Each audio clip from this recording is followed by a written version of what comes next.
तो यार जैसा कि आपका 24 फरवरी को हिंदी का पेपर है, तो हम जितने हिंदी के महत्वपूर्ण टॉपिक है जो कि पेपर में पूछाते हैं उन सभी टॉपिक को हम लोग तैयार कर रहे हैं। ठीक है, मतलब जिससे कि हम लोग हिंदी के पेपर में आसानी से 100 में 100 ले आए। तो देख सकते हो आज का ये जो वीडियो होने वाला है इसमें हम देखने वाले 12th हिंदी के 48 सबसे ज्यादा महत्वपूर्ण बहुविकल्पी प्रश्न। ठीक है, और इन ऑब्जेक्टिव या एमसीक्यू क्वेश्चंस को हल्के में न लेना, क्योंकि ये क्वेश्चन पिछले वर्षों में पूछे गए सभी प्रश्न है और हर साल ये पेपर में पूछ जाते हैं। ठीक है, मतलब 48 ऐसे सबसे ज्यादा महत्वपूर्ण प्रश्न जो पेपर में हर साल आते हैं। ठीक है, मतलब ये ऐसे छटे हुए क्वेश्चन है। ठीक है, पिछले वर्षों के पेपर से सभी छटे हुए क्वेश्चन हमने निकाले हैं जो कि पेपर में हर साल पूछे जाते हैं। और इस बार ये 24 फरवरी को भी देखो, आपको पता है ना पेपर में हिंदी के पेपर में कितने ऑब्जेक्टिव आते हैं? 10 प्रश्न आते हैं काव्य साहित्य और आपका जो गद्य साहित्य होता है। ठीक है, 10 प्रश्न आते हैं जिससे 10 नंबर मिलते हैं। तो मस्त तरीके से जो 48 क्वेश्चन है इनसे आपके सारे क्वेश्चंस फंस जाएंगे। तो बस आपको करना क्या, जितने क्वेश्चन आज के इस वीडियो पे आपको बताने वाले उन सबको आपको तैयार करना। आप खुद देखना कि आपको 48 ये जो क्वेश्चन है इनमें से कितने क्वेश्चन अभी तक तैयार है और कितने अभी तक नहीं तैयार। वो जो ना तैयार हो उनको भी तैयार करना है। ठीक है, मतलब जिनकी तैयारी बिल्कुल नहीं उनको भी ये 48 का 48 अच्छे से तैयार करना है, जिससे उनके 10 नंबर आसानी से मिल जाए। और जिनकी तैयारी है वो भी अच्छे से देखना, पता नहीं इसमें ऐसे कौन से क्वेश्चन हो जो अभी भी आप ना तैयार कर पाओ। ठीक है, तो पूरा वीडियो देखना, एक एक क्वेश्चन इंपॉर्टेंट है। ठीक है, और एक चीज जान लो, इससे पहले हमने मस्त तरीके से हिंदी के देखो, इससे पहले हमने आपको 60 क्वेश्चन और कराए। ये पार्ट 2 वीडियो समझ लेना। इससे पहले 60 ऐसे सिलेक्टेड क्वेश्चन हमने करा दिए जो पेपर में हर साल पूछे जाते हैं। ठीक है, अगर वो वाला वीडियो देखना चाहो तो डिस्क्रिप्शन में प्लेलिस्ट है दी की, वहां से जाके देख सकते हो। आज इस वीडियो पे 48 आपके क्वेश्चन है जो कि बहुत ही महत्वपूर्ण है, एक एक क्वेश्चन आपको देखना है। ठीक है, तो बिना टाइम वेस्ट के शुरू करते हैं। जो लोग नए हो सब्सक्राइब कर लो, क्योंकि मस्त तरीके से तैयारी चलेगी। इससे पहले हमने गद्यांश, पद्यांश, जीवन परिचय, आवेदन पत्र और जितने भी महत्वपूर्ण टॉपिक है सबको देख रखा है। ठीक है, प्लेलिस्ट डिस्क्रिप्शन पे, वहां पे वीडियो देख सकते हो। ठीक है, तो अब आपको यहाँ पे हम स्क्रीन रिकॉर्डर के माध्यम से यहाँ पे आपको क्वेश्चन शो होंगे। एक एक क्वेश्चन देखते रहना और आप भी देखना आपको कितने क्वेश्चन तैयार हैं, कितने अभी तैयार करने हैं। ठीक है, तो मस्त तरीके से देखो, यहाँ से आपको यहाँ पे साइड पे बोर्ड पे दिखेंगे क्वेश्चंस। ठीक है, तो देखो पहला क्वेश्चन है, बहुत ही ज्यादा इंपॉर्टेंट क्वेश्चन है, विनय पत्रिका के रचयिता कौन है? ठीक है, बहुत ही महत्वपूर्ण क्वेश्चन है, विनय पत्रिका के रचयिता कौन है? ठीक है, 4 ऑप्शन है आपके पास, सूरदास, तुलसीदास, कबीरदास या मलिक मोहम्मद जैसी। ठीक है, तो आप लोग खुद बताओ कि ये जो आपकी विनय पत्रिका है इसके रचनाकार कौन है? तो याद रखना विनय पत्रिका के रचनाकार का नाम है तुलसीदास। ठीक है, तो इसमें दूसरा ऑप्शन सही है आपका, तुलसीदास जी। ठीक है, महत्वपूर्ण प्रश्न है। फिर दूसरा क्वेश्चन आता है, निम्नलिखित में से मैथिली षड्गुप्त की रचना कौन सी है? 4 ऑप्शन है, सिद्धराज, कानन कुसुम, उत्तरा, दीपशिखा। ठीक है, तो ये बहुत ही महत्वपूर्ण रचना है सिद्धराज। ठीक है, सिद्धराज जो कि मैथिली षड्गुप्त जी की रचना है। और एक चीज याद रखना, जितने 48 क्वेश्चन हमने 48 क्वेश्चन बताए, एक भी क्वेश्चन को हल्के में न लेना। ठीक है, ये आपकी भूल होगी हल्के में लेने में। ठीक है, क्योंकि अब 24 फरवरी बहुत नजदीक है, परसों पेपर है, तो मस्त तरीके से एक एक क्वेश्चन देखना है। ठीक है, तीसरा क्वेश्चन बहुत ही ज्यादा most important, very important question समझना। कहा गया तार सप्तक का प्रकाशन वर्ष। ठीक है, तार सप्तक का प्रकाशन वर्ष याद रख लेना है। तार सप्तक के 4 ऑप्शन दिए, 1954 ईस्वी, 1943 ईस्वी, 1938 ईस्वी या 1936 ईस्वी। तो याद रखना 1943 ईस्वी है तार सप्तक का प्रकाशन वर्ष, ये याद रखना, मोस्ट इंपॉर्टेंट क्वेश्चन है। ठीक है, फिर चौथा क्वेश्चन आता है, प्रगतिशील लेखक संघ की स्थापना कब हुई थी? प्रगतिशील लेखक संघ की स्थापना कब हुई थी? 4 ऑप्शन है, पहला 1943 ईस्वी में, दूसरा 1954 ईस्वी में, तीसरा 1938 ईस्वी में और चौथा 1936 ईस्वी में। तो बात करें प्रगतिशील लेखक संघ की स्थापना कब हुई थी? 1936 ईस्वी में, चौथा ऑप्शन इसमें सही हो जाएगा। पांचवा क्वेश्चन है, रीतिकाल की प्रमुख विशेषता क्या है? रीतिकाल की प्रमुख विशेषता क्या है? 4 ऑप्शन है आपके पास, प्रकृति चित्रण, ईश्वर वंदना, युद्ध का सजीव वर्णन, मुक्तक काव्य रचना। तो इसमें रीतिकाल की प्रमुख विशेषता जो है चौथा नंबर है, मुक्तक काव्य रचना। मुक्तक काव्य रचना जो है ये रीतिकाल की एक प्रमुख विशेषता मानी जाती है। ठीक है, अच्छा क्वेश्चन है ये भी। फिर है हिंदी का प्रथम महाकाव्य। ठीक है, तो हिंदी का प्रथम महाकाव्य याद रखना पृथ्वीराज रासो है, बहुत ही महत्वपूर्ण है। ठीक है, पृथ्वीराज रासो के लेखक का नाम याद रखो, क्या नाम है? चंद बरदाई। ठीक है, पृथ्वीराज रासो पूछ लिया जाता है, पृथ्वीराज रासो किसकी रचना है? तो चंद्रबरदाई जी की। ठीक है, तो ये छठवां क्वेश्चन था। सातवां है तुलसीदास ने रामचरितमानस की रचना की है, मतलब तुलसीदास ने रामचरितमानस की रचना किस भाषा में की है? पहला ब्रजभाषा में, दूसरा भोजपुरी में, तीसरा अवधी में या चौथा खड़ी बोली में? तो अवधी भाषा में तुलसीदास जी ने रामचरितमानस की रचना की है। इसी रामचरितमानस से एक क्वेश्चन पिछले वर्ष पूछा गया था, जैसे कि आपसे पूछा गया था रामचरितमानस, और इसका याद रखना रामचरितमानस और ये जो आपकी रामायण है, इसमें कंफ्यूज ना होना। ठीक है, रामचरितमानस के कभी लेखक पूछा जाए तो तुलसीदास जी लिखना, और अगर आपसे कभी रामायण के लेखक पूछा जाए तो वाल्मीकि जी लिखना। ठीक है, तो इसमें कंफ्यूज ना होना, क्योंकि पिछली बार क्वेश्चन आ गया था रामायण के लेखक कौन है, सबने तुलसीदास मार दिया था। ठीक है, तो याद रखना रामचरितमानस के तुलसीदास जी है, रामायण के वाल्मीकि जी है। ठीक है, तो सिंपल सा ये क्वेश्चन भी हो गया। आठवां क्वेश्चन है हिंदी का प्रथम कवि किसे माना जाता है? चार ऑप्शन है, सरहपा को, जगनिक को, चंद्रबरदाई को या गोरखनाथ को। ठीक है, तो हिंदी का प्रथम कवि किसे माना जाता है? सरहपा को। किसको माना जाता है? सरहपा को। फिर है छायावाद की प्रमुख विशेषता कौन सी है? चार ऑप्शन है, इतिवृत्तात्मकता, श्रृंगार रस की प्रधानता, युद्ध का सजीव वर्णन या स्थूल के प्रति सूक्ष्म का विद्रोह। ये क्वेश्चन 2024 में पिछले वर्ष पूछा गया था कि छायावाद की प्रमुख विशेषता क्या है, तो याद रखना स्थूल के प्रति सूक्ष्म का विद्रोह छायावाद की प्रमुख विशेषता मानी जाती है। 10वां क्वेश्चन बहुत ही महत्वपूर्ण क्वेश्चन है, चिदंबरा के रचनाकार। ठीक है, चिदंबरा के रचनाकार कौन है? चार ऑप्शन है, मैथिली शरण गुप्त, अयोध्या सिंह उपाध्याय हरिऔध, सोहनलाल द्विवेदी, सुमित्रानंदन पंत। तो चिदंबरा के रचनाकार याद रखना सुमित्रानंदन पंत जी है। ठीक है, तो ये 10वां क्वेश्चन। और एक चीज याद रखना, 48 जो 48 क्वेश्चन ये हो जाने के बाद एक बार आप लोग कमेंट करके जरूर बताना कि आपको इनमें से कितने क्वेश्चन तैयार थे, कितने अभी कर रहे हैं। ठीक है, 11वां क्वेश्चन है, अष्टछाप के कवियों का संबंध भक्तिकाल की किस शाखा से? चार ऑप्शन है, ज्ञानाश्रय शाखा से, प्रेमाश्रय शाखा से, कृष्ण भक्ति शाखा से या राम भक्ति शाखा से। तो याद रखना कृष्ण भक्ति शाखा से, मतलब अष्टछाप के कवियों का संबंध भक्तिकाल की किस शाखा से? कृष्ण भक्ति शाखा से। ठीक है, 12वां क्वेश्चन है, रामचंद्र शुक्ल ने जिस काल को रीतिकाल कहा उसे श्रृंगार काल किसने कहा है? मतलब रामचंद्र शुक्ल ने जिस काल को रीतिकाल नाम दिया उसे श्रृंगार काल नाम किसने दिया? चार ऑप्शन है, विश्वनाथ प्रसाद मिश्र ने, मिश्र बंधु ने, डॉक्टर हजारी प्रसाद द्विवेदी ने या डॉक्टर रमाशंकर शुक्ल रसाल ने। तो याद रखना किसने है? विश्वनाथ प्रसाद मिश्र जी ने। ठीक है, मतलब रीतिकाल नाम रखा था रामचंद्र शुक्ल ने, फिर इसी का नाम क्या रख दिया गया? इसका नाम श्रृंगार काल रख दिया गया। रीतिकाल को श्रृंगार काल नाम दिया, किसने दिया? आपके ये विश्वनाथ प्रसाद मिश्र ने। ठीक है, विश्वनाथ प्रसाद मिश्र जी ने इसका नाम रीतिकाल का नाम श्रृंगार काल रख दिया। 13वां क्वेश्चन है, सुमित्रानंदन पंत को ज्ञानपीठ पुरस्कार उनकी किस रचना पे मिला है? यहाँ पे चार ऑप्शन है, चिदंबरा पर, लोकायतन पर, कला और बूढ़ा चांद पर, उर्वशी पर। तो याद रखना चिदंबरा रचना पे इन्हें क्या मिला है? ज्ञानपीठ पुरस्कार। ठीक है, एक है और आपका यहाँ पे आगे मिलेगा आपको, जिसमें साहित्य अकादमी पुरस्कार है। ठीक है, तो यहाँ पे ये देखो 15 नंबर क्वेश्चन देख सकते हो, सुमित्रानंदन पंत को साहित्य अकादमी पुरस्कार किस रचना पे मिला है? तो याद रखना वो है कला और बूढ़ा चांद। ठीक है, दो क्वेश्चन इससे बनते हैं, दोनों महत्वपूर्ण क्वेश्चन है। साहित्य अकादमी पुरस्कार की बात करें तो कला और बूढ़ा चांद रचना है सुमित्रानंदन पंत की, जिसमें उन्हें साहित्य अकादमी पुरस्कार मिला।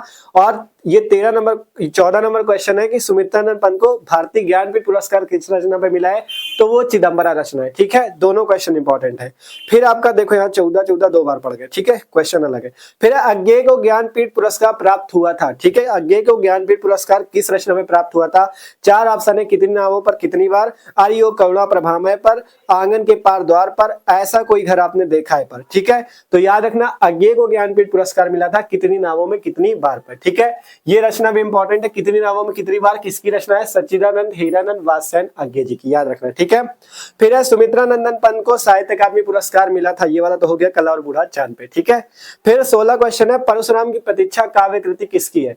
जो परशुराम की प्रतीक्षा रचना है, किसकी रचना है? ठीक है, चार ऑप्शन है, गजानन माधव मुक्तिबोध, रामधारी सिंह दिनकर, गिरिजा कुमार माथुर, धर्मवीर भारती। तो याद रखना परशुराम की प्रतीक्षा किसकी रचना है? रामधारी सिंह दिनकर जी की। ठीक है, 17 नंबर क्वेश्चन है, आंसू के रचनाकार। आंसू तो सबको बताओगे जयशंकर प्रसाद जी की। ठीक है, तो यहाँ से आंसू के रचनाकार कौन है? दूसरा ऑप्शन सही है, जयशंकर प्रसाद। फिर है साहित्य लहरी के रचनाकार, तो याद रखना सूरसागर, साहित्य लहरी, सूर सरावली, ये किसकी रचनाएं है? सूरदास जी की। ठीक है, तो इसमें दूसरा ऑप्शन सही है, सूरदास जी। ठीक है, तो याद रखोगे ना, सूरसागर, साहित्य लहरी, सूर सरावली, किसकी रचना है? सूरदास जी की। ठीक है, 19वां क्वेश्चन है, यामा रचना है। यामा याद रखना, यामा, निहार, निर्जा, ये किसकी रचनाएं है? महादेवी वर्मा जी की। ठीक है, तो यामा रचना किसकी है? यहाँ पे महादेवी वर्मा जी की। 20वां क्वेश्चन है, हिंदी साहित्य के हिंदी साहित्य के कल को स्वर्ण युग कहा गया है, मतलब हिंदी साहित्य के किस काल को स्वर्ण युग कहा जाता है। क्वेश्चन थोड़ा सा मिसप्रिंट है, यहाँ पे है क्वेश्चन कि हिंदी साहित्य के किस काल को स्वर्ण युग कहा जाता है। ठीक है, चार ऑप्शन है, आदिकाल, भक्तिकाल, रीतिकाल या आधुनिक काल। तो भक्तिकाल जो है इसे स्वर्ण युग के नाम से जाना जाता है। तो हिंदी साहित्य के किस काल को स्वर्ण युग कहा जाता है? भक्तिकाल को स्वर्ण युग के नाम से जाना जाता है। ठीक है, आज्ञे जी की रचना है, चार ऑप्शन है, कुरुक्षेत्र, हरिघास पे क्षणभर, रश्मिरथी, हुंकार। तो हरिघास पे क्षणभर आज्ञे जी की रचना है, इसमें कुरुक्षेत्र, रश्मि रथी और हुंकार ये रामधारी सिंह दिनकर जी की रचना है। ठीक है, फिर निम्न में से किन्हें ज्ञानपीठ पुरस्कार नहीं मिला है? आपकी क्वेश्चन है किससे ज्ञानपीठ पुरस्कार नहीं मिला। चार लेखक है आपके पास, जयशंकर प्रसाद, महादेवी वर्मा, सुमित्रानंद पाल, रामधारी सिंह दिनकर। तो याद रखना जयशंकर प्रसाद जी को आपका ज्ञानपीठ पुरस्कार नहीं मिला है अभी तक। ठीक है, किसी भी रचना पे। महादेवी वर्मा जी को भी मिल चुका है, सुमित्रानंद पंत को चिदम्बरा पे मिल चुका है, रामधारी सिंह दिनकर को शायद उर्वशी पे मिला है। ठीक है, जयशंकर प्रसाद जी को अभी तक नहीं मिला। फिर है हिंदी साहित्य के आदिकाल के लिए चारण काल नाम किसने दिया है? हिंदी साहित्य के आदिकाल के लिए चारण काल का नाम किसने दिया है? तो वो है राम कुमार वर्मा जी ने। तीसरा ऑप्शन इसमें सही है, राम कुमार वर्मा जी ने। ठीक है, जितने क्वेश्चन सभी सिलेक्टेड क्वेश्चन है, इंपॉर्टेंट क्वेश्चन। ठीक है, 24वां क्वेश्चन है, कितने नावों में कितनी बार काव्य कृति किसकी है? कितनी नावों में कितनी बार काव्य कृति किसकी है? चार ऑप्शन, आज्ञे की, हरिवंश राय बच्चन की, गिरिजा कुमार माथुर की या सुमित्रानंदन पंत की। तो याद रखना आज्ञे जी की रचना है कितनी नावों में कितनी बार। ठीक है, फिर 25वां क्वेश्चन है, हरिऔध जी की कृति कौन सी इसमें से चोखे चौपदे, मतलब कौन सी नहीं है? चोखे चौपदे तो है, चौखे चौपदे, चुबते चौपदे, प्री प्रवास, ये सब हरिऔध जी की रचना है। ठीक है, अयोध्या सिंह उपाध्याय हरिऔध जी की। कहा गया क्वेश्चन में कि हरिऔध जी की कौन सी कृति नहीं है, मतलब इनमें से कौन सी रचना हरिऔध जी की नहीं है। चार ऑप्शन है, चोखे चौपदे, प्री प्रवास, वैदेही वनवास या चित्रधार। तो चित्रधार इसमें हरिऔध जी की रचना नहीं है, ये बाकी तीनों है। चौखे चौपदे है इसमें, परिप्रवास है, वैदेही वनवास, ये इनकी हरिऔध जी की रचनाएं हैं। ठीक है, 26 क्वेश्चन है, राम की शक्ति पूजा एवं सरोज स्मृति कविता के रचयिता का नाम बताओ। राम की शक्ति पूजा एवं सरोज स्मृति जो कविता है इसके रचयिता का नाम बताओ, इसके कवि कौन है? ठीक है, चार ऑप्शन है, जयशंकर प्रसाद, मैथिली शरण गुप्त, सूर्यकांत त्रिपाठी निराला या आज्ञे। तो इसमें सूर्यकांत त्रिपाठी निराला जी जो है ये राम की शक्ति पूजा और ये जो सरोज स्मृति है इसके रचनाकार है। ठीक है, यहाँ पे देखो जितने क्वेश्चन आपको यहाँ पे 48 है, ये सभी आपके काव्य साहित्य वाले। गद्य साहित्य वाले 60 क्वेश्चन इसके पहले हमने आपको बताया, उन पे हमने गद्य साहित्य के जितने क्वेश्चन थे महत्वपूर्ण उस पे करा दिए थे। ये जो 48 क्वेश्चन आज लेके आए हैं इनमें सभी काव्य साहित्य के क्वेश्चन है। ठीक है, तो इसके पहले वाला वीडियो भी देख लेना, जिससे आपके जो 10 नंबर 10 क्वेश्चन वाले पूरे पक्के हो जाएंगे। ठीक है, फिर 27वां क्वेश्चन है, छायावाद की विशेषता है। छायावाद की इनमें से कौन सी विशेषता है? चार ऑप्शन है, उपदेशात्मक वृत्ति, इतिवृत्तात्मकता, सौंदर्य और प्रेम या श्रृंगार वर्णन। तो छायावाद की प्रमुख विशेषता है सौंदर्य और प्रेम। ठीक है, तो 27वां क्वेश्चन हो गया। फिर अब प्रगतिवादी काव्यधारा के प्रमुख कवि कौन से? चार ऑप्शन है, केदारनाथ अग्रवाल, सूरदास, तुलसीदास या चंद बरदाई। तो इसमें केदारनाथ अग्रवाल जी जो है ये आपके प्रगतिवादी काव्यधारा के प्रमुख कवि माने जाते हैं। ठीक है, फिर उर्मिला का विरह वर्णन साकेत के किस सर्ग में है? ठीक है, आपने पढ़ा है, आपके जो हिंदी पे पाठ है गीत जो कि मैथिली शरण गुप्त जी का है, वो साकेत महाकाव्य से लिया गया, जिसमें लक्ष्मण जी की पत्नी उर्मिला के बारे में बताया गया। ठीक है, तो किससे लिया गया? साकेत महाकाव्य से, और साकेत महाकाव्य के नवम सर्ग से, याद रखना। ठीक है, तो यहाँ पे तीसरा ऑप्शन सही, नवम सर्ग। जो मैथिली शरण गुप्त जी का गीत है वो वही, उसमें नायिका कौन है? उर्मिला ही तो है। ठीक है, हमारी बुक पे है ना हिंदी पे, जो आपका गीत नामक चैप्टर है मैथिली शरण गुप्त जी का। ठीक है, तो साकेत महाकाव्य के नवम सर्ग से वो लिया गया है। तो क्वेश्चन वही था, उर्मिला का विरह वर्णन साकेत के किस सर्ग में? नवम सर्ग में। ठीक है, अभिनव मनुष्य काव्यांश के रचनाकार, 30वां क्वेश्चन है, अभिनव मनुष्य काव्यांश के रचनाकार कौन है? नरेंद्र शर्मा, धर्मवीर भारती, जयशंकर प्रसाद या रामधारी सिंह दिनकर। तो रामधारी सिंह दिनकर जी जो है वो अभिनव मनुष्य काव्यांश के रचनाकार है। ठीक है, 31वां क्वेश्चन है, कबीर के दोहों को किस नाम से जाना जाता है? वेरी इंपॉर्टेंट है। तो कबीर के दोहों को किस नाम से जाना जाता है? दूहा, सबद, साखी या पद। तो आपको याद रखना है साखी के नाम से जाना जाता है। ठीक है, कबीर के दोहों को साखी के नाम से जाना जाता है। ठीक है, साकेत की नायिका कौन है? 32वां क्वेश्चन, साकेत की नायिका उर्मिला जी है, जो कि लक्ष्मण जी की पत्नी थी। ठीक है, उर्मिला, दूसरा ऑप्शन उर्मिला। ठीक है, साकेत महाकाव्य के रचयिता कौन है? साकेत महाकाव्य के रचयिता याद रखना मैथिली शरण गुप्त है। अभी बताया ना, गीत नामक पाठ उनसे, मतलब इसी साकेत महाकाव्य के नवम सर्ग से लिया गया था। तो इसके रचयिता कौन है? मैथिली शरण गुप्त जी। ठीक है, फिर 34वां क्वेश्चन है, हिंदी साहित्य का इतिहास लिखने वाले सर्वप्रथम विद्वान कौन है? हिंदी साहित्य का इतिहास लिखने वाले सर्वप्रथम विद्वान कौन है? तो वो है, चार ऑप्शन है, दो प्रियर्सन, गर्सी दी टासी, डॉक्टर रामकुमार वर्मा या आचार्य रामचंद्र शुक्ल। तो जब सर्वप्रथम विद्वान की बात हो, सर्वप्रथम, तो याद रखना गार्सिडी टासी जी है, दूसरा ऑप्शन सही है। ठीक है, यहाँ पे जब सर्वप्रथम की बात आ जाए तो गार्सिडी टासी है। ठीक है, फिर 35वां क्वेश्चन है रीति मुक्त काव्य धारा के कवि कौन है? 4 ऑप्शन है घनानंद, सेनापति, बिहारी या वृंद। तो घनानंद जी जो है ये रीति मुक्त काव्य धारा के प्रमुख कवि हैं। ठीक है, तो इसमें पहला ऑप्शन सही है घनानंद। ठीक है, जितने क्वेश्चन सभी अच्छे हैं। रुनकता नामक स्थान किससे संबंधित है? याद होगा आपको, सूरदास जी का जन्म स्थान है रुनकता नामक गाँव। ठीक है, जीवन परिचय पढ़ा ना, सूरदास जी के गांव का क्या नाम था? रुनकता। तो इसमें 4 ऑप्शन थे, जयशंकर प्रसाद से, निराला से, कबीर से या सूरदास से। सूरदास जी से संबंधित है रुनकता गांव। ठीक है, निम्नलिखित कवियों में कौन छायावादी कवि नहीं है? 4 ऑप्शन है नागार्जुन, सुमित्रा नंदन पंत, जयशंकर प्रसाद, महादेवी वर्मा। तो इसमें छायावादी कवि कौन नहीं है? नागार्जुन, जबकि आपके सुमित्रा नंदन पंत जी भी छायावादी हैं, जयशंकर प्रसाद जी भी हैं और महादेवी वर्मा जी भी है। तो नागार्जुन इसमें नहीं है आपके छायावादी युगीन कवि। 38वां है आधुनिक युग की मीरा के नाम से जाना जाता है। 4 ऑप्शन महादेवी वर्मा, सुभद्रा कुमारी चौहान, सुमित्रा कुमारी सिन्हा, इनमें से कोई नहीं। तो आपको याद रखना है महादेवी वर्मा जी को आधुनिक युग की मीरा के नाम से जाना जाता है। ठीक है, 39 क्वेश्चन है पृथ्वीराज रासो के रचनाकार है, बताओ। अभी बताया था पृथ्वीराज रासो के रचनाकार कौन है? आपके चंद बरदाई, और ये हिंदी का प्रथम महाकाव्य माना जाता है। ठीक है, फिर है 40वां क्वेश्चन, निम्नलिखित में से छायावादोत्तर काल के कवि हैं। 4 ऑप्शन है भारतेंदु हरिश्चंद्र, मैथिली शरण गुप्त, रामदास त्रिपाठी, शिवमंगल सिंह सुमन। तो शिवमंगल सिंह सुमन जी जो है वो छायावादोत्तर युग के कवि हैं। ठीक है, फिर है नागरी पचाड़ी सभा की स्थापना की थी। नागरी पचाड़ी सभा की स्थापना की बात हो तो याद रखना श्याम सुंदर दास जी ने नागरी पचाड़ी सभा की स्थापना की थी। ठीक है, कभी पूछा जाए सरस्वती पत्रिका के प्रथम संपादक तो कौन थे? श्याम सुंदर दास जी। और ऐसे पूछा जाए सरस्वती पत्रिका का संपादन करते थे तो सीधा सीधा महावीर प्रसाद द्विवेदी। प्रथम की बात हो जाए तो श्याम सुंदर दास जी। ठीक है, तो इसका श्याम सुंदर दास तीसरा ऑप्शन। 42वां क्वेश्चन है कामायनी महाकाव्य में सर्गों की संख्या कितनी है? तो याद रखना 9 सर्ग होते हैं कामायनी महाकाव्य में। ठीक है, तो सॉरी 15, कामायनी महाकाव्य में 15 सर्ग है। ठीक है, सॉरी 9 नहीं 15 है। ठीक है, साकेत में 9वें सर्ग में था तो उसी से आ गया था ये। ठीक है, तो कामायनी महाकाव्य में सर्गों की संख्या 15 है और कामायनी महाकाव्य है किसका? जयशंकर प्रसाद जी का। ठीक है, तो इसमें तीसरा ऑप्शन सही है 15। ठीक है, 43 नंबर क्वेश्चन है कठिन काव्य का प्रेत किसे कहा जाता है? तो केशवदास जी को कठिन काव्य का प्रेत कहा जाता है। ठीक है, 4 ऑप्शन थे घनानंद को, भूषण को, केशव को, पद्माकर को। तो केशव जी को कठिन काव्य का प्रेत कहा जाता है। ठीक है, इंपॉर्टेंट क्वेश्चन है। आदिकाल को वीरगाथा काल का नामकरण किसने दिया? मतलब आदिकाल को वीरगाथा काल किसने कहा था ये बताना आपको। 4 ऑप्शन है हजारी प्रसाद द्विवेदी ने, डॉक्टर रामकुमार वर्मा ने, आचार्य रामचंद्र शुक्ल ने या मिश्र बंधु ने। तो आदिकाल को वीरगाथा काल नाम किसने दिया था? वीरगाथा काल नाम देने वाले हैं आचार्य रामचंद्र शुक्ल जी। ठीक है, इंपॉर्टेंट क्वेश्चन है। 45वां क्वेश्चन है निम्नलिखित में से प्रयोगवादी कवि कौन है? आपके पास 4 ऑप्शन महादेवी वर्मा, सुमित्रा नंदन पंत, अज्ञे या डॉक्टर नागेन। तो इसमें अज्ञे जी जो हैं ये आपके प्रयोगवादी कवि हैं। ठीक है, फिर आंगन के पार द्वार, बहुत ही महत्वपूर्ण रचना आंगन के पार द्वार, अज्ञे जी की रचना है। ठीक है, 4 ऑप्शन थे सुमित्रा नंदन पंत की, जयशंकर प्रसाद की, महादेवी वर्मा की, अज्ञे जी की। तो ये जो आंगन के पार द्वार है किसकी रचना है? अज्ञे जी की। ठीक है, फिर है कुकुरमुत्ता के रचयिता। कुकुरमुत्ता एक रचना है जिसके रचयिता कौन है? सूर्यकांत त्रिपाठी निराला जी। तीसरा ऑप्शन सही, अच्छी रचना है, 2024 में पूछी भी गई थी पिछले वर्ष में। ठीक है, कि कुकुरमुत्ता के रचयिता कौन है? 4 ऑप्शन थे महादेवी वर्मा, भवानी प्रसाद में से, सूर्यकांत त्रिपाठी निराला और जयशंकर प्रसाद। यहाँ से जयशंकर का साथ लिख गया। ठीक है, तो टाइपिंग में गड़बड़ हो गई।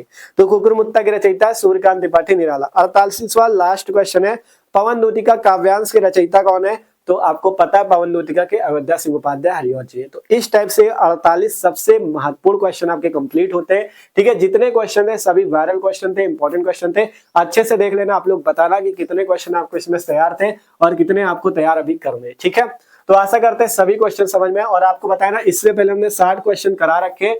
डिस्क्रिप्शन पे हिंदी की प्लेलिस्ट है, वहां पे आपको 60 ऐसे क्वेश्चन मिल जाएंगे जिसमें हमने, देखो इसको थोड़ा बंद कर दे। ठीक है, जिसमें हमने क्या किया था, गद्य साहित्य के, ठीक है, गद्य साहित्य वाले जितने क्वेश्चन थे 60 में, 60 मतलब छटे हुए क्वेश्चन, ऐसे नहीं कि बुक से उठा के इधर उधर से दे दिया।